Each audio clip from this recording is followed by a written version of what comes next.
Thank you for tuning in to Grassroots Television. Visit grassrootstv.org for on-demand community archive footage, as well as educational, inspiring, and entertaining local programming. A contribution to Grassroots TV allows us to bring your voice to the Valley and to preserve media that will be enjoyed by future generations. Visit us at grassrootstv.org and follow us on Facebook, YouTube, SoundCloud, and Twitter.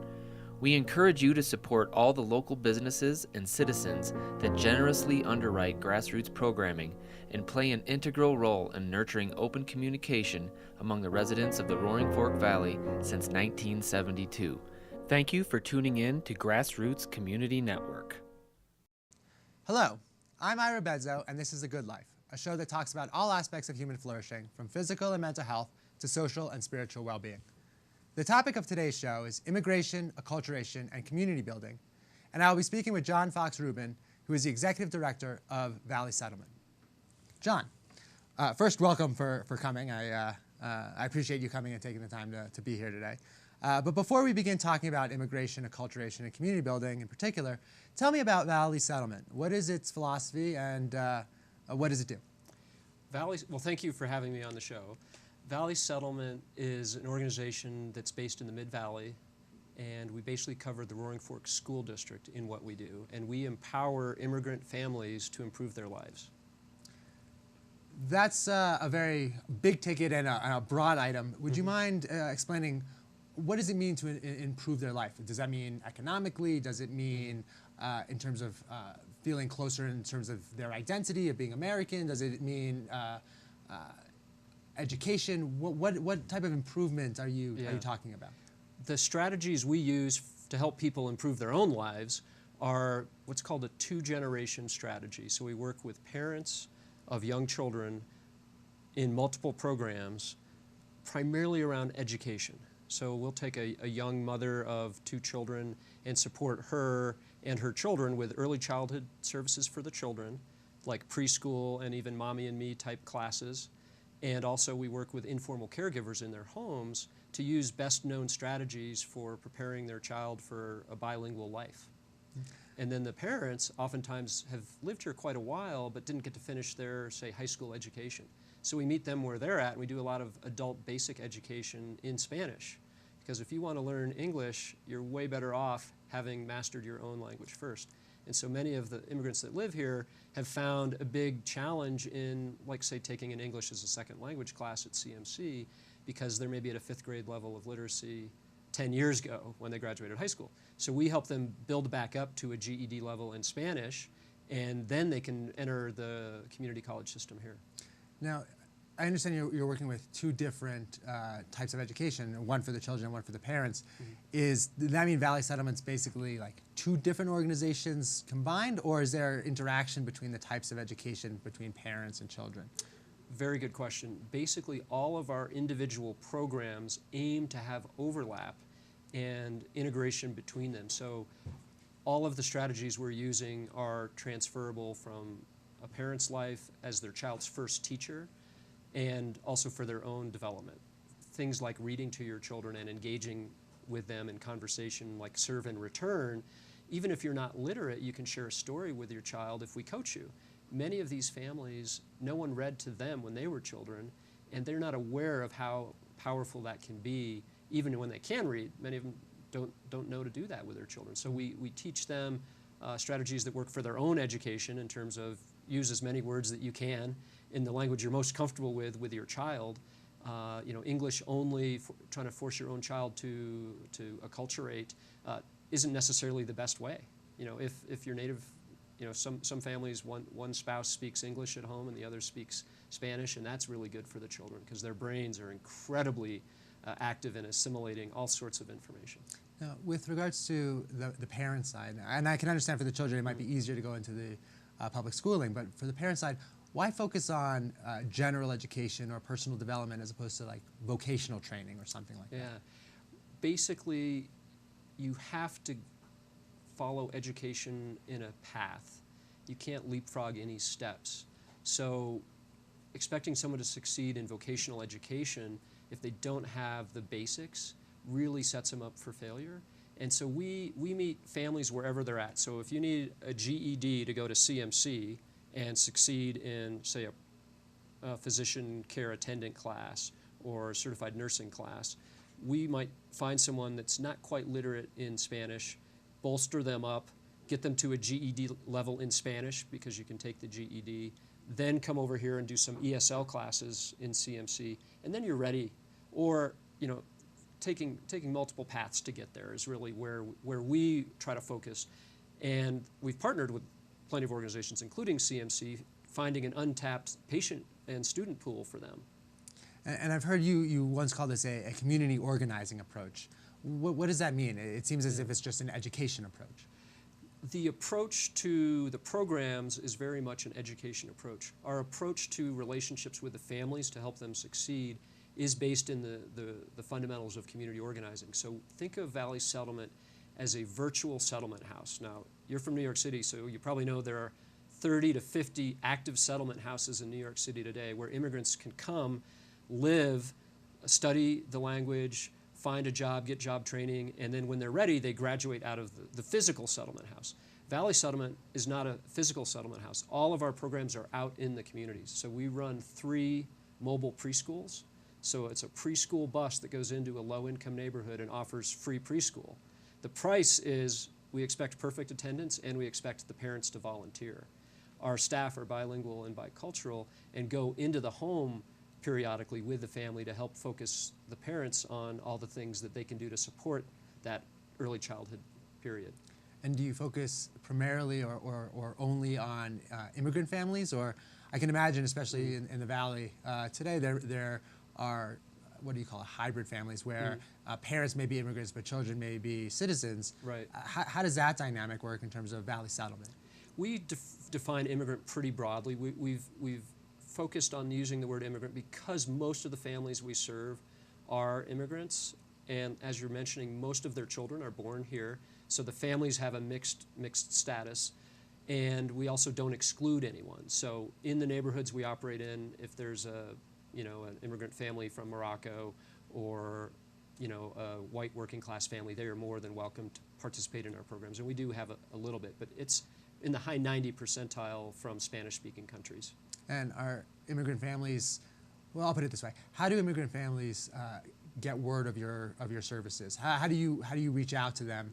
And then also as a follow-up, is there any nervousness in terms of coming to Valley Settlement?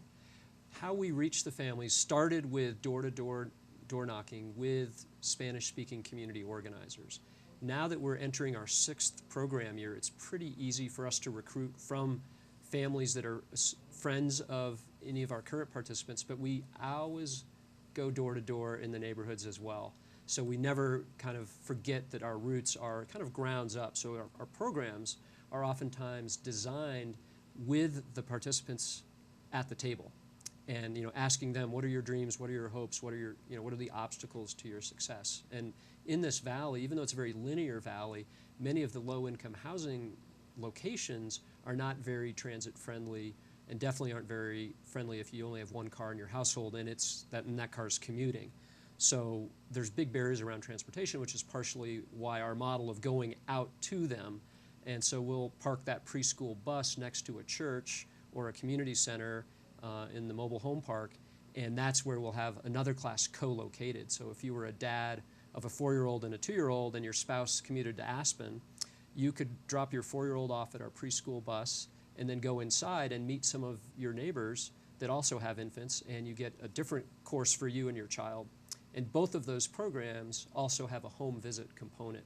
So the teacher from both the preschool bus and from the infant toddler program would come to your house on a periodic basis and support you and your family meeting your educational goals. Has there been any apprehension or worry when you're going door to door to try and reach out to immigrant families in working with Valley Settlement, given today's environment, or not really? I think there's apprehension in general in immigrant communities based on not having perfect information and on vulnerability. Most of the families know someone who's at risk of family separation through deportation. So oftentimes it can take a long time in the legal process to get fully authorized to work and to live here, and sometimes you'll have someone on a tourist visa that may be expiring, or a DACA, which is deferred action for children arrivals. And many of our staff are DACA, so they are part of the system that allows them to work here and be contributing citizens in our community, but they have an uncertain future. So certainly there's fear in the community, but Valley Settlement has built a lot of trust over the last 5 to 6 years, and we don't squander the trust. And they really are welcoming to us. Now, I can't speak for other organizations that want to provide services in those communities, but for the most part, human services organizations expect the customers to come to them. And so we may be the first people they've seen, and we hire folks from the community to do the work. So that's the other recipe for success, is hiring highly qualified people from within the immigrant community that may have been here longer and feel like the community gave a lot to them, and they're willing to pay it forward. No, that's interesting. I can understand you mentioning your impact and your success on the growth of Valley Settlement. Mm-hmm. How are you measuring your impact and success on the services that you're providing to families? Well, each one of our programs, we do an annual evaluation process with. So we oftentimes do surveys with the participants. And then if we have other metrics, for example, our preschool bus program, we use an early childhood tool called Teaching Strategies Gold, where the teachers are trained in it. They're trained early childhood educators, and they're assessing the children. So we get an idea of, are they on that path to readiness to kindergarten? And if not, do they need some more specialized work? So we're very intentional in evaluating each of our, and we have 7 programs right now, each of them once a year, and refining the program based on feedback from the participants and from what are our primary outcomes that we desire. So we develop what's called a theory of change for each program, and that's basically what strategies do you use in the program to have the maximum impact on the outcomes. And the main outcomes are really elevating the level of education, the level of engagement in the school system, the level of engagement in the community. Have you found that through your assessments that things that you thought would work haven't, or some strategies that you had needed to be changed or adapted over time? Absolutely. That's one of the things that's very, I'd say, unique about our organization, is because of how we're funded. We're funded primarily through philanthropy and some county funding and no federal funding, that we have the ability to respond to needs pretty quickly in the community, and also to listen and really iterate on what strategies are working. Now, it has meant we've made mistakes, and we've learned and changed some of our programming because of it. Well, what has happened that you thought was either a successful strategy or an issue that either wasn't, or that wasn't to the degree that you thought?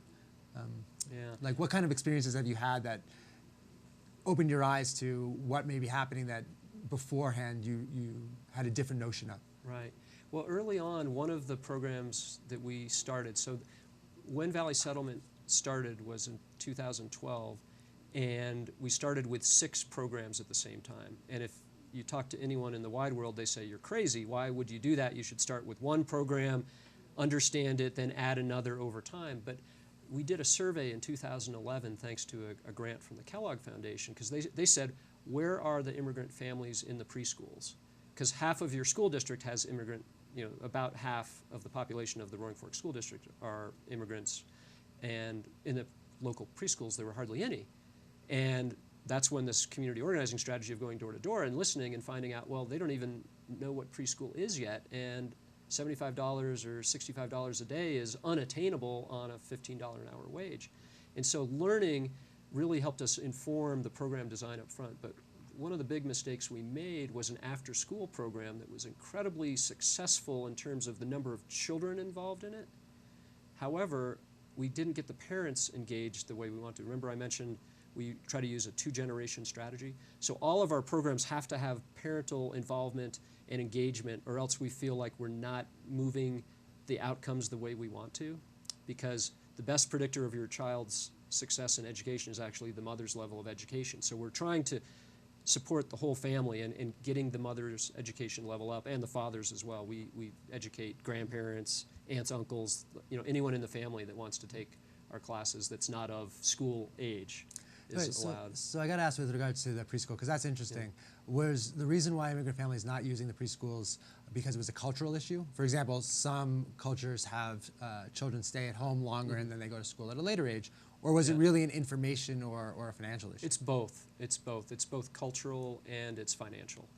Now, many do participate in Aspen's program, Kids First, the ones that have been here the longest, that are commuting up here and are aware of the great opportunity and aware that having early childhood education will really give them a level playing field as their kids move through the school system. But many of the families that are in the Down Valley communities aren't as aware and rely on the more historical context of what's called family, friends, and neighbors that are informal caregivers in their neighborhoods. And they're much more affordable as well. So how is Valley Settlement, just because you mentioned with regards to preschools, or in the public schools, half of the students are immigrants, half are not. How has Valley Settlement not affected, and we're saying that they are, not affected the immigrant families, but affected the greater Roaring Fork Valley in general? Right. How is that success of your programs for immigrants permeated through the greater population, the greater community? Yeah, I'd say the best example of that is one of our programs is called the Parent Mentor Program. And in that program, each year we have between 50 and 70 parents who volunteer 3 days a week in elementary school classrooms in the Roaring Fork School District. So Valley Settlement trains them, do an intensive 3-day training on all the things that you might need to support children in the classroom, and then every week additional trainings. And they are very present, and both the Anglo kids in the classroom and the Latino kids in the classroom really benefit from their presence. We really encourage them to bring their culture, their warmth, their life, their energy into the classroom. We say, bring an extra set of eyes, your ears, and your heart to the teacher that has a big job with 20 or so children, some of whom may not speak English yet or are on the path to English proficiency. Others, on the other hand, are highly proficient but might just need extra support.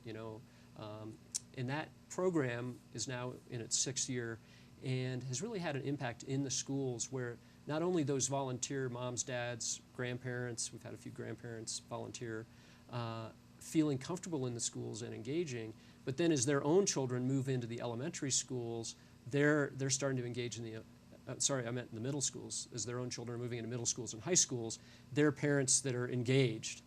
And we have a fantastic definition of engagement, which is I belong, I am learning, and I make a difference. And that comes from our founder, George Stranahan, and he's studied education for years and studied community organizing. But it really makes sense when you think about settling in a new community as an immigrant, like you do belong here. You're part of our community fabric, you're working, you're supporting your family, and your children are going to be an integral part as they move through the school system. Well, so when you talk about community organizing and the greater effect on the Valley, is it such that where students are learning new cultures and so forth and therefore accepting immigrants who are here? Or is there really interaction and friendships growing where children of immigrants are playing at the houses of people who've been here forever and vice versa? Like, is it just thank you for coming, or is it let's actually relate with each other? I think it's yes to both of those. It's a spectrum and it's a continuum. I mean, my observation is that we're basically halfway through the first generation of immigrants in our community in this valley. When I grew up here, there were very few immigrants, and I think in another 5 or 10 years, we're going to be at the end of that first generation and start seeing quite a few that were raised here that have decided to stay here and their children entering the schools. And we're already starting to see some children entering like Basalt Elementary School whose parents were first-generation immigrants who decided to stay here, and now their children are 5 and 6 years old. And they're coming in well-adjusted and really integrated with the rest of the community. So you're starting to see more of that, what I would call a more bicultural community than 10 years ago. But it's a continuum. We're not fully there, and I don't know if we will be fully bicultural in another 10 years. But I do sense that the Anglo community is really starting to learn and cherish the things that we can benefit from, strong family values and really families supporting each other. when lots of the families here are very isolated from, because they moved here and they don't have the family network that a lot of the immigrant families do. Have you faced any challenges from the Anglo community that you didn't expect, or any positive aspects that you didn't expect, or did you think that this was a natural projection that Valley Settlement would be influential? I feel that the Anglos in our community have been tremendously accepting, and really, as they learn about Valley Settlement and they see and they learn more about, say, an individual family and their situation, they tend to have tremendous admiration for the work values and the skills that have been making our ski town work. And for the most part, we really don't see any negative energy from the Anglo community. Do you see Valley Settlement and what the work Valley Settlement's doing unique, or are there other communities in Colorado and the Midwest? I know you mentioned New York, but how you're working, is it unique or is it similar to other areas? The two-generation strategies that we use from the education perspective are not unique. There's a very large network that is actually run by the Aspen Institute out of their DC office, and it's called the Ascend Network, and it works with lots of organizations like Valley Settlement, but they all look different. There are two-generation organizations that are members that are part of Head Start and Early Head Start, federally funded programs that are realizing we need to focus on parental education, not just taking care of children. And then there are programs from states like Hawaii that the counties have really invested in two-generation strategies. And then other partners of ours in this community. What's a little unique about what Valley Settlement has done is created this kind of going out to the community strategy coupled with a two-generation.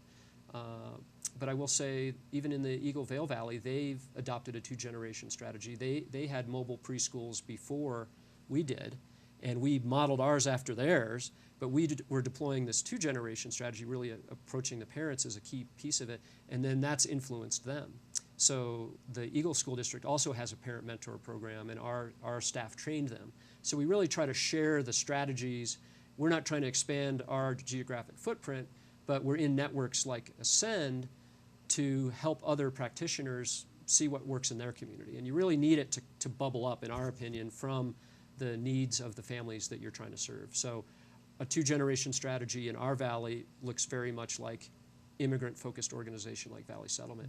But in downtown Denver, where there may be 40 different language groups, they can't do what we do, which is bilingual education. They really have to support the families where they are, and that's more of an English assimilation model that they would be applying, and there's a sister organization in Denver that we're aware of that does that.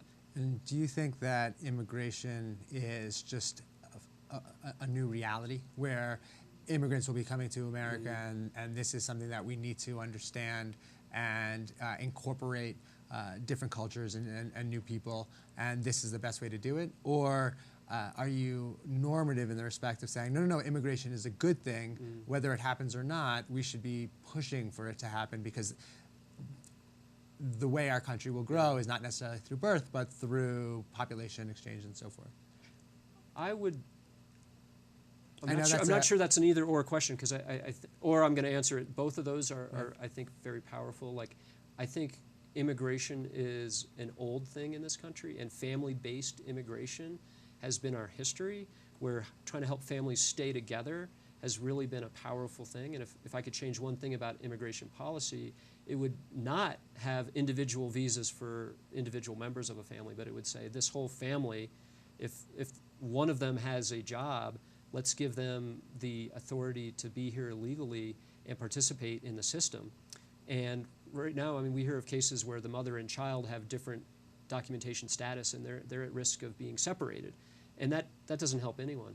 But I think the promise of the American dream and the American culture is that immigrants from waves and waves and waves have made us who we are.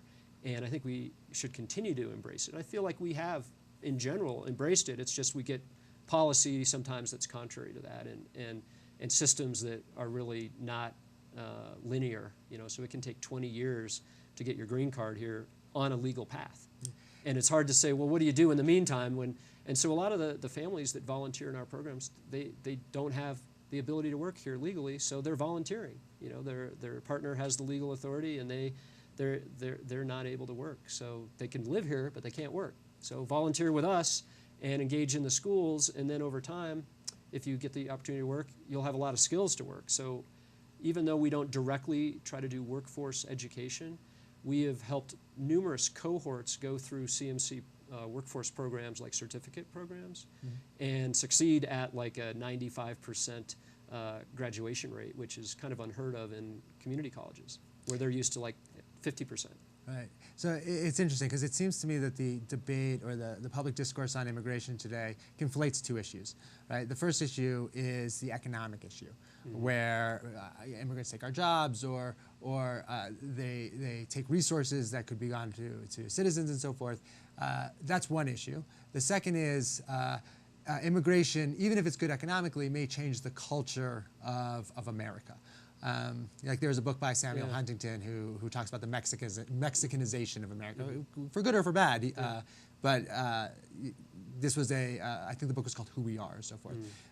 And it seems when we talk about immigration, we kind of put those two together, but they're really two separate issues. And it seems like Valley Settlement is engaged in both issues, both on the cultural side and on the economic side, keeping them distinct. Do you have difficulty in terms of when you go to private philanthropists or when you talk about the work that you're doing, recognizing those or trying to convince others of or show others of the distinct issues that need to be faced? Honestly, I don't think we are that concerned with it.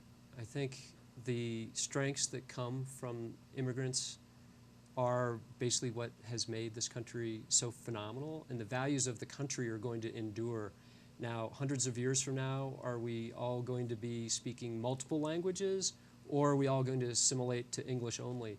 I think it depends on, do we continue to allow immigrants in to help us grow? Because like you were mentioning earlier, you know, the standard population, once people reach middle class here, we don't, you know, we're more like stagnation. And I think it's healthy to grow a few percent a year for the next 100 years. Like, I think our country can support that. That's not crazy.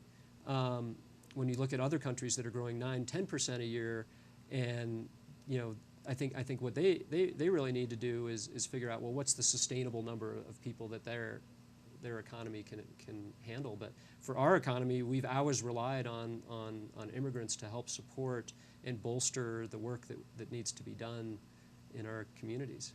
Well, I think it goes to your mission of immigration, acculturation, and community building, where acculturation is having people, new residents, understand the culture in which they're coming into, to be able to interact, relate, and work and live. But there's also a reciprocity there in community building, where the community gets bigger in and of itself, not only in terms of population, but in terms of ideas and in terms of acceptance, where there's those who are acculturating are also giving back culturally through shared values and through new perspectives. Absolutely. That's well said. No, well, you could be our new spokesperson. Well, no, thank you. Yeah. And I understand that you were born and raised in Aspen. How has Aspen changed since you were living here to today? And how has that influenced your work in Valley Settlement? Yeah.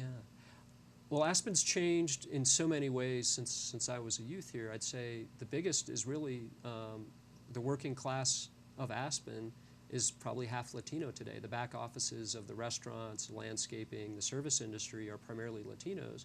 And when I was a youth, it was primarily young Anglos like myself. And I feel like that's a natural progression. And the rest of the valley has grown quite a bit as well. Basalt had 300 people in it when I lived in Woody Creek. And you know, it was a very small community, but it was a very tight-knit community, and it still holds some of that together. And I feel like the valley is more of a one community now. You know, it used to be Aspen was its own thing, and each town was kind of its separate entity, but there's quite a bit of travel up and down the valley for different cultural events and for supporting the overall economy here. But it's changed. It's certainly changed, and I feel like it's been a great thing for Aspen to actually change color a little and have more immigrants in our midst. Well, John, I want to thank you so much for speaking with me today, and I applaud the work that you're doing at Valley Settlement. you should only be more and more successful and have more and more influence in building the Aspen and the Roaring Fork community. Perfect. Thank you so much, Ira. It's really been a pleasure. No, thank you. And to our audience, we hope that with this show, you have come a little bit closer to achieving the good life. Thank you for tuning in to Grassroots Television. Visit grassrootstv.org for on-demand community archive footage, as well as educational, inspiring, and entertaining local programming. A contribution to Grassroots TV allows us to bring your voice to the Valley and to preserve media that will be enjoyed by future generations. Visit us at grassrootstv.org and follow us on Facebook, YouTube, SoundCloud, and Twitter.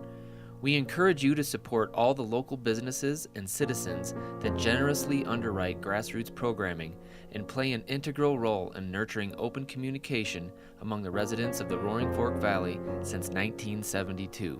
Thank you for tuning in to Grassroots Community Network.